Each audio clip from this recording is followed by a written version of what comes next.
The ground begins to shake, lights flicker, and furniture sways.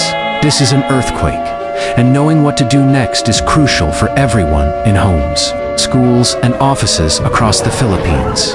People must react calmly. Immediately drop to the floor, seeking cover under sturdy tables and desks. Hold on firmly, staying away from windows and heavy objects. Once the shaking stops, carefully move towards designated evacuation areas. Help those around them, ensuring everyone can reach safety in open spaces. Don't panic. Drop, cover, and hold. Stay calm, stay alert. Preparedness saves lives. Stay calm, stay safe.